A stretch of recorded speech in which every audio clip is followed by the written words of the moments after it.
Hello, and welcome to the Hive Mind podcast, where the collective wisdom of the travel industry helps you match travelers with the right destinations and the right hotels.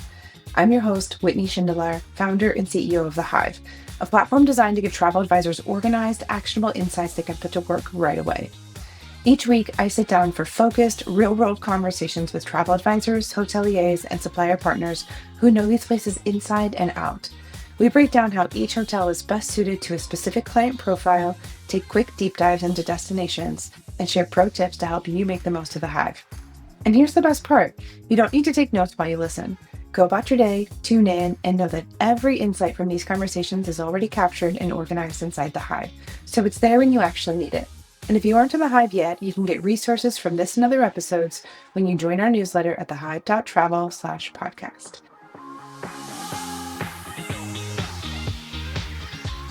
Today we have a new episode of The Essentials, a deep dive all about helping you not just understand a destination, but feel it. The energy, the vibe, and the nuance that make it unique.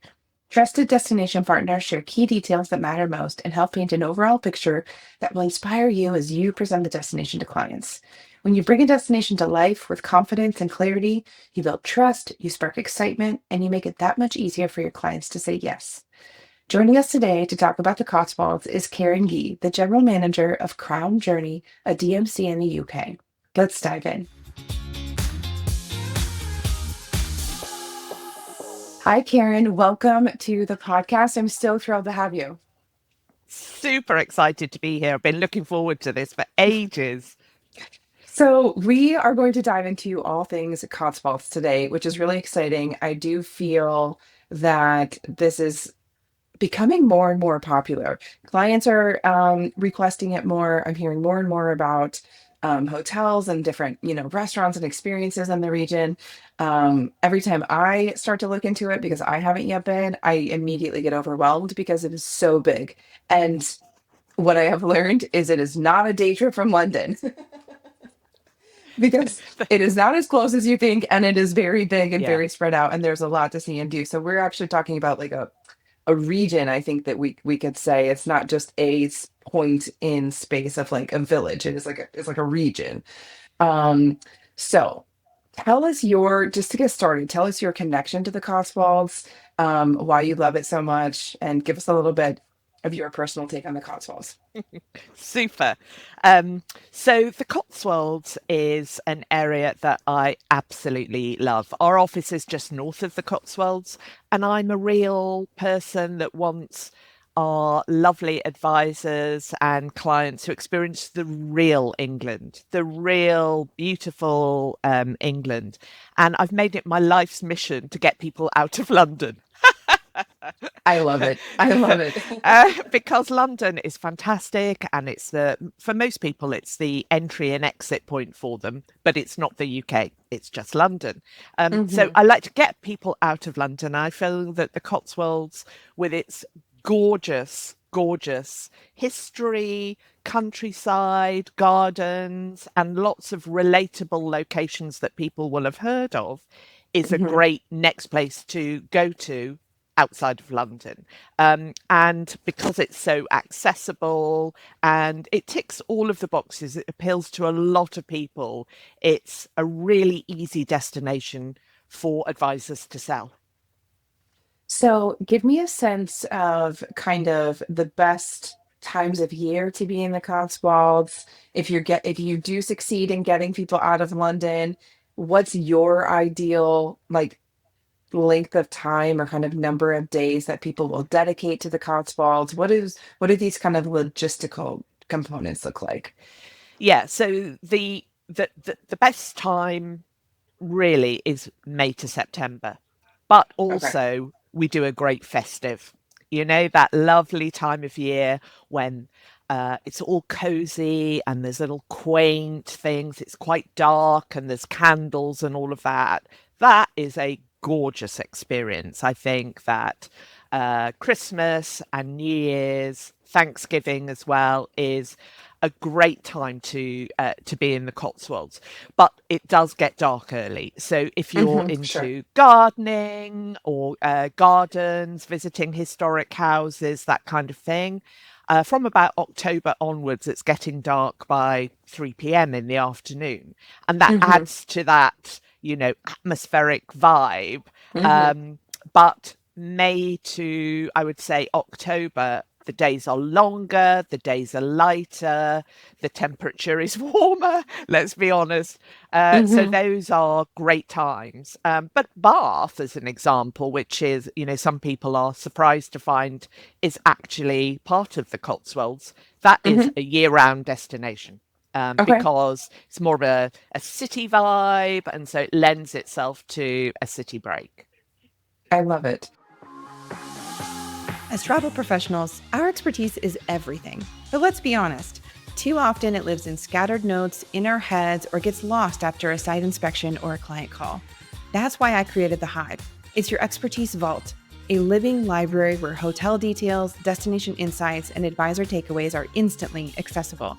And the best part about these conversations on the podcast, you don't need to take notes. Every insight you hear on the Hive Mind podcast is captured and organized inside The Hive. So whether you're just starting out, scaling your business, or leading a team, The Hive makes sure the knowledge you need is right there when you need it. Feel more confident, work more efficiently, and deliver a client experience that truly stands out. Learn more at thehive.travel. So, because the Cotswolds is so big, do you generally find that people will go to one area of the Cotswolds and stay maybe 3 or 4 nights, or is your kind of like paint me a picture of like the perfect Cotswolds experience? Like, if everyone followed Karen's guidance, this is how we would love to show you the Cotswolds. Are you day tripping by car every day, but having one home base, or are you actually changing hotels because the distance is almost too far to handle? Like, how much time are we allocating? Like, give me that a little bit of that perspective. Yeah, lovely. So I think that the ideal length of time is a week. Okay. Roughly that's 7 days. And I Hmm. would suggest being in two different locations. Okay. I think that one night hotel stays should actually be illegal.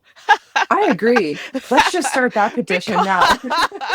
yeah, and I'm saying this, I'm laughing as I'm saying it, but I actually believe that one night hotel stays are not good for the clients at all. Nor the It's not hotel for that relaxing, matter.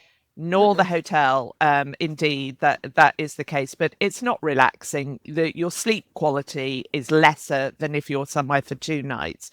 So yeah, that's my that's my view on that subject. But I think like 3 or 4 nights in one location and 3 or 4 nights in another location is beautiful. And the Cotswold is just a huge area. It's enormous, and the travelling Hmm. distances are a lot, and the time to get from A to B is longer than you might imagine, because in the Hmm. Cotswolds, you're talking about these really quaint little lanes to drive down. When I Right. drive to the Cotswolds for like meetings or seeing partners or doing hotel inspections or anything Hmm. like that, I think, crikey, I really, if I was a client here, I would definitely want to be driven, because some of these little country roads, they are they're actually for two-way traffic, but they look like they're just designed for one. So Right. both cars kind of have to breathe in as you go past. Yes, exactly that. Or sort of, I've done a lot of reversing into a hedgeway so that the other vehicle can pass. And, that's not for everyone, let's be honest, and it's Right. quite Right. stressful. So I think that starting in the Cotswolds North, that's what most people think about when they imagine the Okay. Cotswolds. That sort of hybrid, this kind of network of tiny, tiny little villages, all not too far from each other, and little roads and bridges and connecting. That's what the North Cotswolds is all about. So I think that's a great place to start.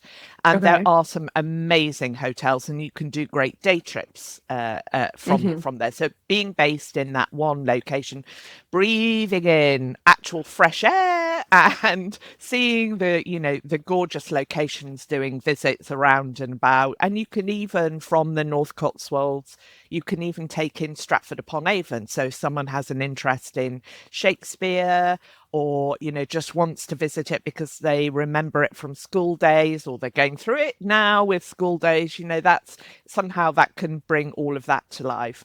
And then to move to another location that's more in the south of the Cotswolds, and that's where Bath is. Hmm. So you can have a lovely time in Bath, and you can, from there you can do day trips to some of the what I would call the Cotswolds' greatest hits, like Stonehenge, for example. Hmm. Everyone's heard of Stonehenge.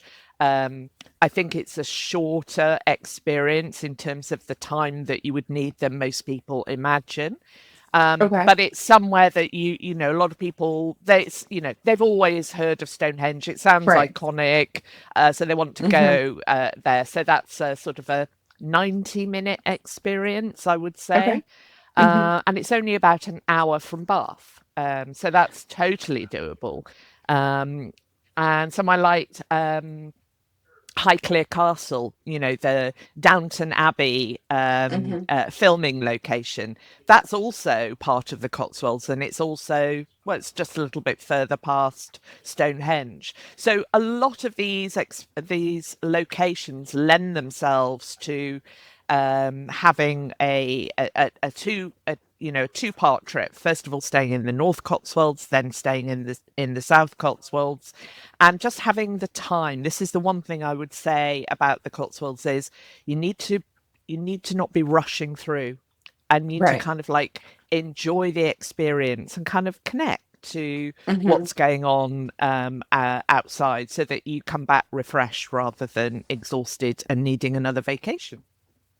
Yeah, I think to your point of having two stays, one in the north and one in the south, is so important because Stonehenge is close to Bath, but if you're staying in the north, that's 2.5 hours according to Google Maps, but it's probably going to take Yes. longer, and that's only one way. So it just like that's not really a realistic like experience from the North Cotswolds. Yeah, exactly. So that's why I think people are surprised at the geography, Hmm. how big it is, and how, not just in miles, but how long those miles take. And if it was miles with a big Right. highway, then you can get there in record time. But not Yes. in the Cotswolds. It's a slower pace. Exactly. Yeah. So, how would you guide an advisor or a client through deciding whether to stay out in one of the countryside properties or in one of the hotels that are more like located right in a village where you could actually just pop out and walk, to around to explore and not necessarily need a car?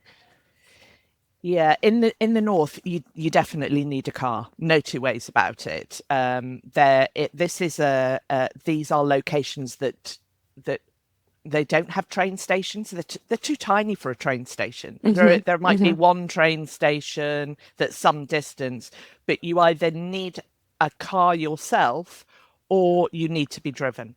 Right. And I would, budget permitting, of course, I Hmm. would always recommend the private guided The tour for, driver. yeah, for Hmm. that reason. Not just a driver, but a guide. So in this part of the world, we have, rather than a driver and like a step-on guide that you would have in the big cities, what we tend to have is Hmm. highly qualified, highly experienced driver guides. So they know all about the history, the nature. So we bring in the right driver guide to match the client's needs. So if it's a group with young kids, for example, and they're really interested in nature, or they're really interested in whatever it is, we'll Hmm. bring in a driver guide with that particular knowledge. So it's more than just a driver. Okay. Yeah, no, I think that that's really important kind of context that um, the driver is also providing kind of the context and the knowledge and the insights as they're taking you through the Cotswolds, and it's not just a person getting you from point A to point B. That's exactly right. Yes, Hmm. it's a lot more than that. But some of these villages, there isn't really anything very much in them. There might be a hotel or an inn, or somewhere that you can stay in, but there's not really. It is small and it's remote, Hmm. so Hmm. and that's the joy of it. So I would always recommend that people think about what kind of experience they want, because they're they're going to be they're going to be just in that village overnight. I mean, for example, we use a particular property that is in a larger village, and there's a Hmm. lot of restaurants and shops, and it allows people, once they finish their day, to be able to spontaneously think, do you know, Yeah. let's go out for dinner and have some places that Yes. they can walk to. Or say, Yes. do you know what, I would like to go to an English pub tonight and Hmm. just have a nice drink before dinner or whatever. They're all very family friendly. And the sort of the freedom and independence of being able to walk from your accommodation to those places without needing to get an Uber is amazing. Some of the properties in the Cotswolds are legendary and amazing, but they are in their own space, and you would need to get a taxi every time Right. you wanted to go out, because Hmm. they're a self-contained Yeah. resort. So it is something to think about. Yeah, I generally try to, whether it's in the Cotswolds or Tuscany or any type of region that's kind of this nature of, Yes. really presenting like some hotels are the experience, and this is where you're going to relax, this is where you're going to eat, this is where you're going to go to the spa. And so you just want to lean into that and not try to find a taxi for every dinner, because Yeah. that kind of diminishes the experience. Totally Whereas agree. when you're in a semi, like a medium-sized village, maybe the hotel is not the experience. It is more a beautiful, comfortable place to stay, but then you're going Yeah. out for dinners and you can actually walk. So Yes. it almost seems like a combination of the two when you're staying maybe in two different spots. In the Cotswolds, you can kind of combine those two experiences. That's absolutely right.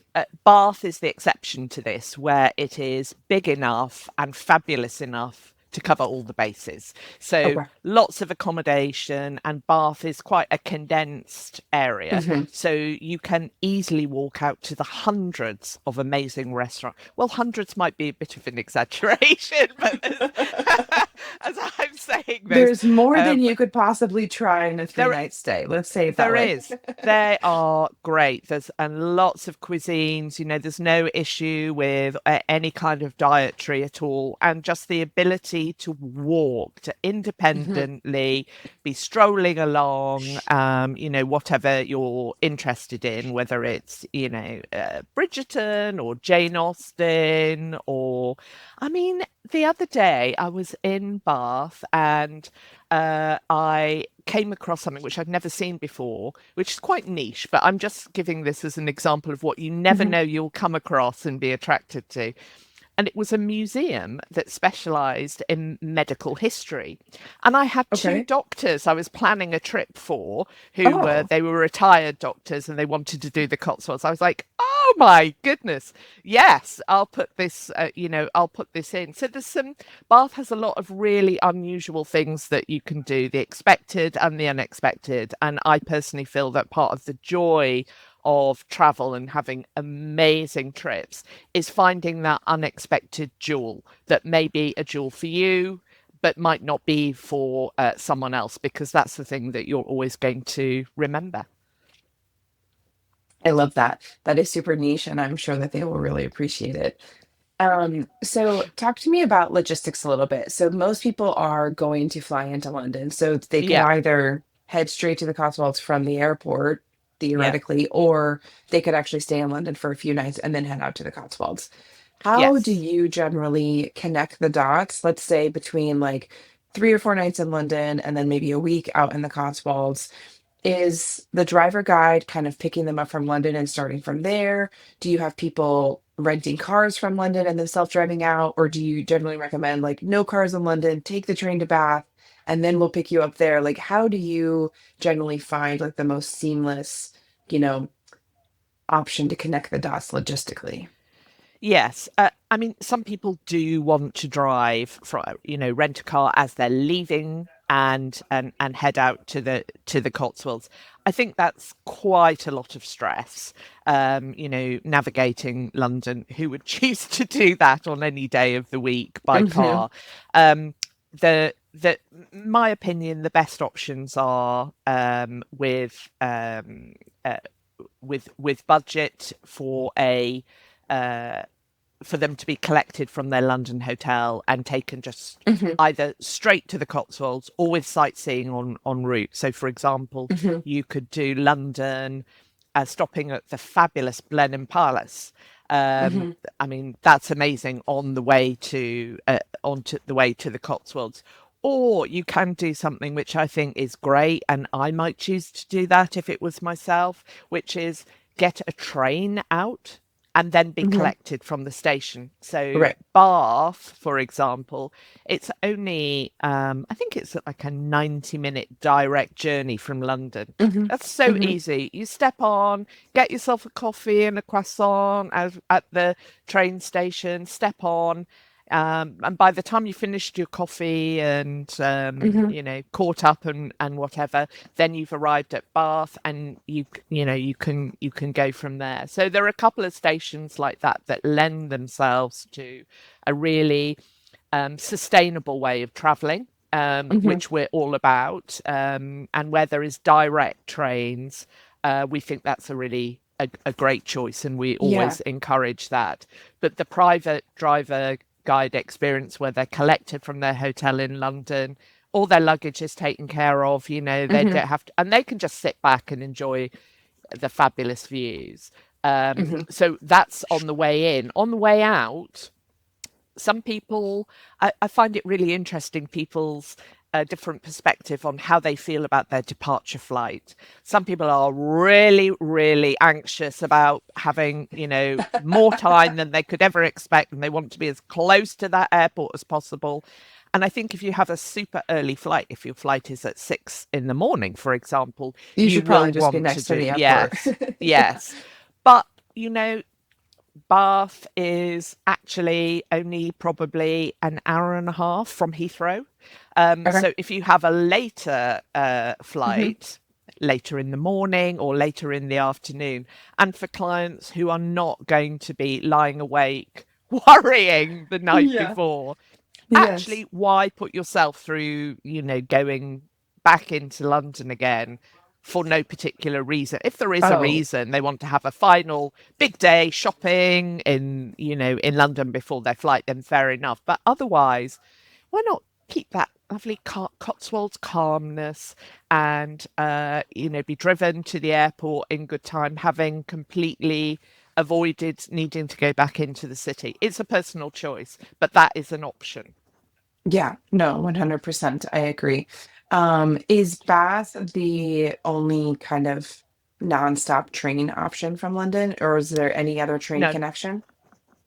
yes, there is. So that would take you, the Bath is obviously taking you to the south of the Cotswolds, but there Hmm. is a similar direct train connection to the north of the Cotswolds with a station that's called Moreton in Marsh. And that Oh, okay. also has a direct train. I think direct trains are fine. Where you're having Yeah. to change trains, Agreed. it is too much, especially with Yeah. luggage. Yes, agree. So let's chat about activities and experiences a little bit because I generally find that Let's. when talking with clients about places that to potentially go, and I'm often throwing curveballs at them, like things that they didn't necessarily ask for. They're like, okay, okay, Cotswold sounds interesting. I'm listening. And then the next question immediately is like, well, what are we gonna do there? So give me the things that almost every first time visitor to the Cotswolds might do, the more unique. I mean, I think kind of the niche medical museum that you found is a perfect example of something unique of like this is available, but obviously it has to be something that people are interested in. And then I don't know if there's anything Yeah. exclusive, but if there is, tell us about it. Oh, yes, yes. We love to offer the things that people know about and the things that they might not even have thought about and would be Hmm. exclusively available through us. So in terms of the big hitters, Cotswold's greatest hits, that's obviously it's going to be a day in Bath, it's going to be Stonehenge, and it's going to be a day trip through the Cotswolds villages. So that is best to be driven, a lovely day trip where you're having this gorgeous journey through the different villages. You're stopping, you're having a wander round. There might be a cute little a shop where, some artisans have made some gorgeous things that might be a nice souvenir. Um, Visiting a castle, for example, all of those things are classic first timers. But for someone who's looking for something a bit more, whether they've been before or they just want to have a far more immersive experience, Hmm. we do foraging. I love talking about this. So this is really unusual. It's a great family experience. So this is where we have a foraging partner. He's like the king of foraging in the UK. He's absolutely Okay. passionate about it because we're so disconnected to food and where it comes from. We just go to a store and buy it, right? Okay. So this is where you meet him outside in the countryside. You have a little glass of something to get you going, a little glass of fizz or whatever, whilst he talks about foraging, and then you go on a walk with him, and you collect Okay. things. Whatever is Okay. available in that location at the time. So it might Okay. be leaves, it might be berries, it might be mushrooms or whatever.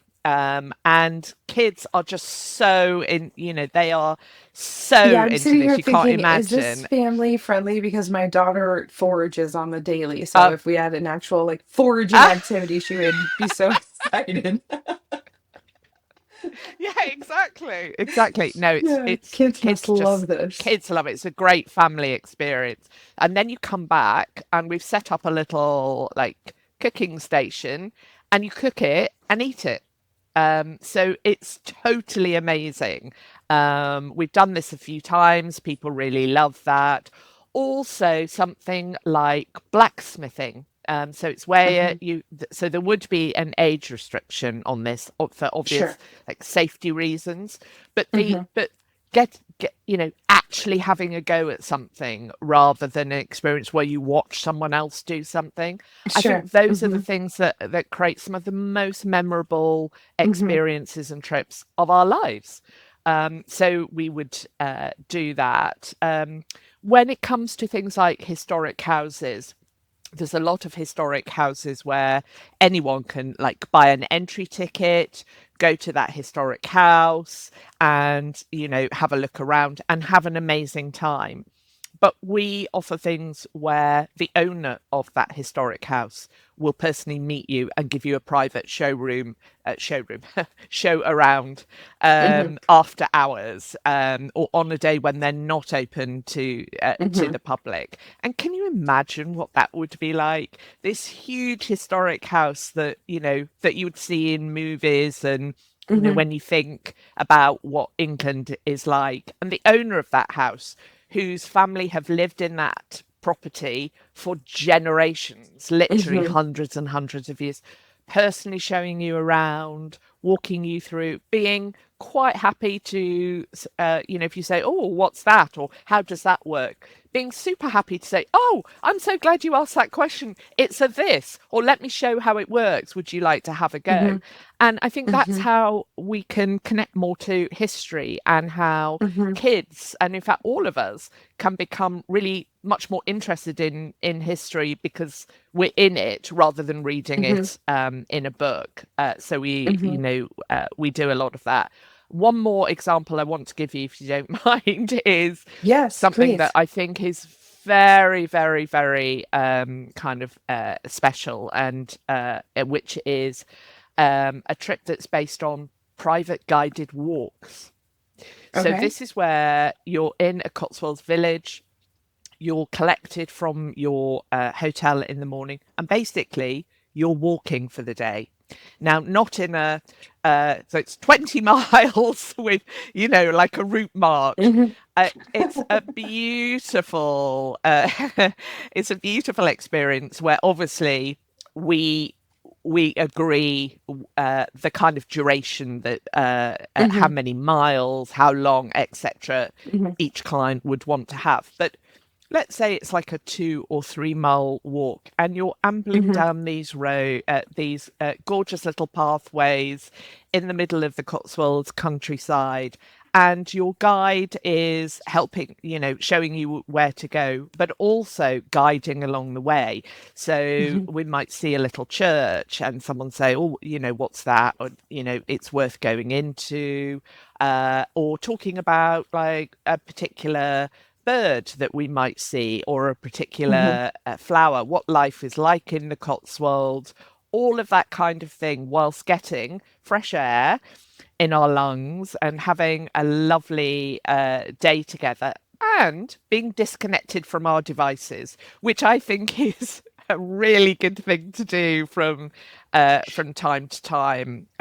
Just seeing those beautiful views, learning about the countryside, and having a very gentle hike along the Hmm. way. This is something that particularly I think appeals to um, uh, an older profile of clients who are looking for a different kind of experience that's not Sure. rushing around. So the guided walk is very interesting. Honestly, I'm also very interested. I'm glad you mentioned these walks because I was going to ask you about the Cotswold Way.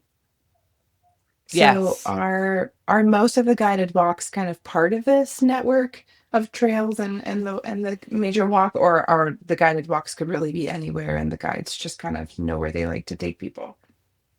Well, we obviously have an itinerary of what we're going Hmm. to do, and Hmm. where the start and end point is, and with the guided walks, we always have like a vehicle backup, so that if something happens, and Sure. let's say a client says, I'd be happy with up to 5 miles per day, for example, and then after 2 miles, they've had a lovely time, but they've had enough. Hmm. We can call on that vehicle to Sure. to come and get them, so it's not like you're being forced to to carry on, and when you're not really feeling up to it.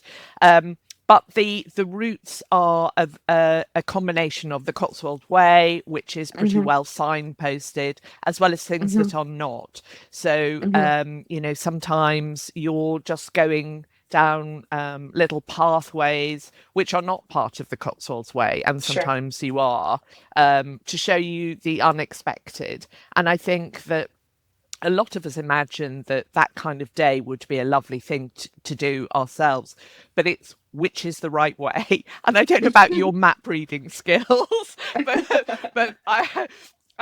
no, I can't do that. In my head, I can, but actually, I really can't. As an agency leader, your confidence sets the tone for your team. But one of the hardest parts is helping your advisors feel that same level of confidence. That's why I created The Hive. It's an expertise vault for your entire agency, capturing hotel notes, destination insights, and advisor experiences so everyone has the tools to sound like the expert. When your advisors feel confident, your clients feel it. And that consistency builds trust across your whole business. Check out thehive.travel to see how it can support your team. And having someone take that pressure off, so you're just enjoying it and hearing about the little thing. Maybe stop at a fruit farm for a visit, Hmm. or maybe pass by, all these different places, and the guide being able to say, okay, this is worth a quick detour to, so we can Right. visit this particular place because of this and this. Would you like to do that? Yes, Hmm. no, whichever is absolutely fine. So Hmm. kind of reading the room. I know, not actually in a Sure. room, but Yeah. tuning into what each client is really into and what they're not Hmm. into, and adjusting accordingly. I think that's a real skill. Of course. Yes. No, it absolutely is. And I think the best guides that this is the nuance that often comes through when you have a really great guide is that they are Yeah. reading the room. They're very good at that. Yes. Yeah. Um, is there anything in the Cotswolds of note for people who really love food or culinary experiences? I guess Mm. more than just like some really great dining reservations, but is there um, like more hands-on like cooking classes or definitely like structured, you know, try all the best bakeries kind of in the Cotswolds? Like, is there anything that's structured around food, or is it really more just eating great food along the way, kind of everywhere you go? It's both of those things because in Okay. fact the Cotswolds is a really premium destination, so the Hmm. level of accommodation and restaurants and everything is similarly elevated. But we Hmm. do offer experiences where you can, for example, visit a dairy farm and have a go at making cheese together. You can go to a special bakery and actually bake scones. Ooh, And yeah, which is like so English. It's practically the law that we must eat scones all the time. That's I'm my not excuse opposed. anyway. Honestly, Yeah, as I was sitting exactly. here thinking about asking you about food opportunities, I was like, or you can just tell me where to get all the best scones. Like, and I'll just have like, morning, noon, and night, just eat my scones through the Yes, Cotswolds. that's exactly right. Yes, it's part of our job. Um, but I yeah, so these kinds of experiences where it's not a big mass production where you have lots of people coming in at the same time, but tiny Mhm. little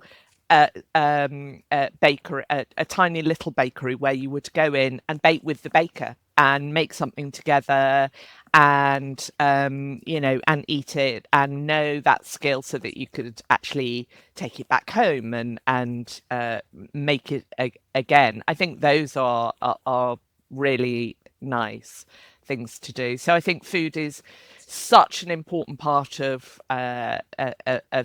travel, and there are lots of those kinds of special experiences.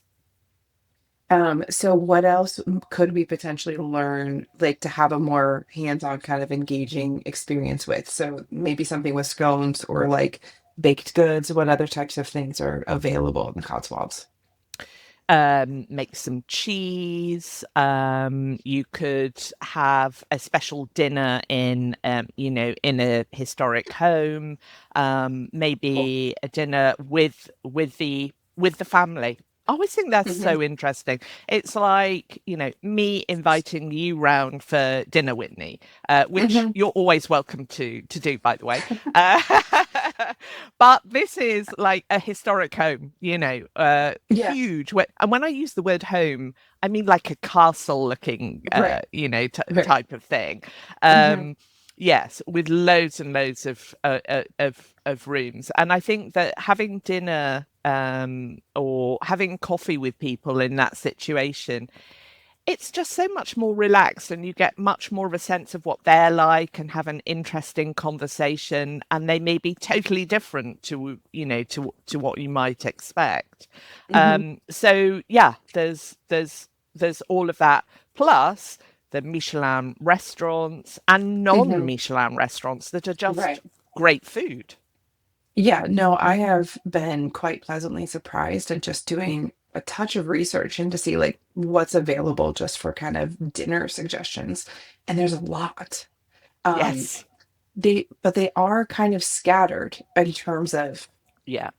location. And so I've Yeah. already been noting like, am I willing to drive 45 minutes to this dinner? Like sometimes the answer is yes, and other times like I really can't be bothered. So Yeah. there, you got to have Yeah. like a good mix of kind of either dining where you're staying, being in a more walkable location, and then maybe driving for one or two special experiences. But there Yeah. does seem to be an abundance of really great restaurants. Yes, there absolutely is, and I think that um, I wouldn't recommend driving for a dinner and then having to drive back. It Come might be home. dark, Mhm. and navigating those roads in the dark, not ideal. not saying definitely don't do it, but I just think take the pressure off and, Hmm. have just book a transfer, Hmm. and then you're relaxed and you're enjoying the drive as much as the dinner itself. Hmm. So as we are talking with clients and we are convincing them to get out of London and to come out to the Cotswolds, Yay! before we come to you or before we come to any DMC to kind of start the planning, what are some Yes. questions that you feel are really important that we ask our clients and that we kind of dig into a little bit so that when we come to you, we have information that will support you and kind of will support us, let's say, in designing the most ideal Cotswolds experience for that particular client. I think the three main things are how long, Hmm. and how, the the type of experiences that is suitable for the clients. So do they want a to be in the middle of nowhere in a more countryside experience, or do they want to be in a bigger location that gives them that independence of an Hmm. evening? And the third one is, what is the maximum budget that they have?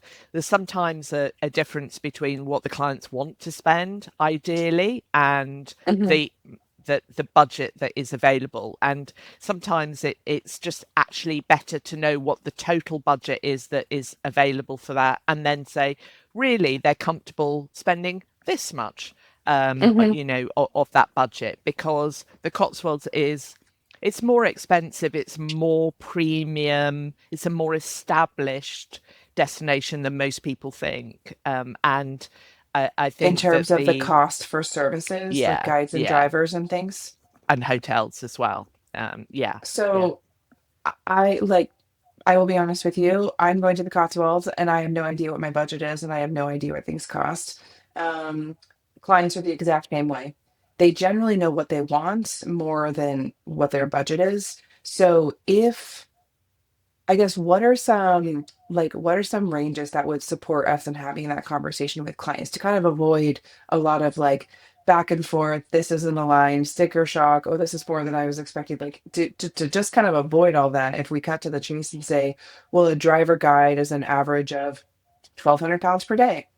Like, is there kind of a sense of like if I'm going to rent a car or get a driver guide, most clients are going to say, I want a driver guide. And then they're going to learn the price and then they might have a different answer. So, what is the cost of a driver guide for a day?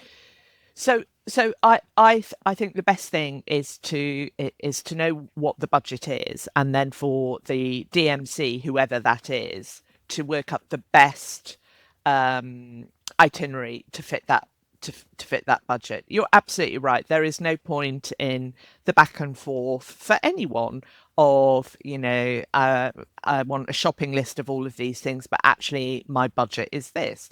And things like the use of trains, or being based in a city and having one or two day trips arranged for you out of the city, but otherwise you're more doing your own thing, is a Hmm. way to make it work. And we always want to make it work. So to Hmm. me, the budget is the most important, the most important thing. And I do think that sometimes people say, "Oh, that's okay. They will be fine with just four-star boutique properties." But four-star boutique properties, they're expensive. Hmm. So I think that, yeah, the budget is the most important thing, knowing that, having clear about it, and then we can plan something that fits that budget. Hmm. Um, in my experience in like Scotland and Ireland, which I know are not the Cotswolds, but they are very typical driver guide destinations. Um, Oftentimes you're going with a driver guide point A to point B to C to D. Like you're on like a 7 day like driving route. So you've got many times you've got one driver guide for the whole trip. That's And correct. it doesn't really make sense to like on day one have a driver guide, and then on day two nothing. We don't want to Definitely. invest it. And then on Yeah. day three Yeah. have it, and it's like, no, it doesn't work that way. It's Yeah. either like you're That's all in or right. you're all out. Yeah. But is it similar in the Cotswolds No. where you might have more of a home base? So like, could I theoretically say I would love a driver guide on days 1 and 2, but on 3 and 4 we just want to relax, we want a spa, and we don't need that expense factored in for those days? Yes, exactly, Okay. exactly that. So whereas in Scotland, as you say, you need to have the driver guide for the whole of the The whole duration that you trip. would want, Hmm. rather than Hmm. day one, day three, day five, for example. In the Yeah. Cotswolds, because they live, they live Yes. there, and Hmm. compared to the whole country that is Scotland, Yes. that is a different kettle of fish, as we would say. Hmm. But yeah, you can say you can have alternate days, and I think that's quite nice. So you have an active, busy day, and then the next day you have a chill out day and Hmm. spa and just being on the property, and that's lovely. And then the next day you're ready to head out and explore somewhere Exactly. different. So I think that is a really good way to make it work. Well, it's a way to make the budget work, but it's also sometimes it's not about the budget. It's just a way to also kind of balance the experience of being in the Yes, Cotswolds. I find that a lot of travelers, some they want something on the agenda from morning until night, and that's what they're looking for. that's right. Yes. And others are like, this isn't a budget consideration. I want a day of nothing. So I want I'll to be at look the after spa, myself. Yeah, I want Yeah. some me time, and I've Yes. earned some me time, so I'm going to have it. And Hmm. I think a lot of these Cotswolds resort hotels, there is so much to do, and some of them Hmm. are set in like acres and acres of land, so you can still have a Yes. hike whilst not actually They literally are leaving the the property. experience. Hmm. Exactly. Yeah. Yeah. Yeah. Um, okay, so this is fabulous. You mentioned Bath has hundreds of restaurants, so we could absolutely stay there. I'm just giving you a hard time. Is there another is there another village that is great to kind of stay? And if you do have kind of a free day, and if we're trying to balance that budget, to say like you'll be great here for a day or two, just exploring on your own, finding the restaurants and just and enjoying your time. Is there another Yeah. village? There is, there is. So the one that I would recommend we often use is the village of Broadway. Okay, Sounds like somewhere else, but it's just actually this tiny Cotswolds village. But it's big enough to have a really premium range of restaurants and pubs and shops. cool. And a lot of locals come in there. So there's a particular property that we love to use there. It's a 14th century coaching inn. It's Cool. really, so all the walls aren't straight and the ceiling isn't straight. That's a positive thing. Yes. And every room is a different shape, size, and color. That's also a positive thing. And the great thing is to just be there. You can walk to Broadway Tower, which is Okay. a kind of a site. You might want to walk one way maybe, and get a transfer back. It depends how hardy and how big a breakfast you had that morning. But it's really nice to just amble around, maybe stop somewhere for a coffee. You will undoubtedly end up having a conversation with a local. They've come in with their dog, and that strikes up a whole thing. And yeah, it's super nice. I think it's a very, very nice place to spend at least a couple of days. Amazing. My final question for you. If clients love to bring something special home from their travels, is there anything specific that they should look for in the Cotswolds? I don't think there's one thing, but I would say the things that are the most valued are locally made things. So that could Hmm. be a piece of jewelry. There's a lot Hmm. of independent local jewelry shops where the Cool. the shop owner is the designer who has Mm-hmm. also made it. It's not Mm-hmm. on a chain of people. So, Mm-hmm. we love supporting local local businesses, sorry.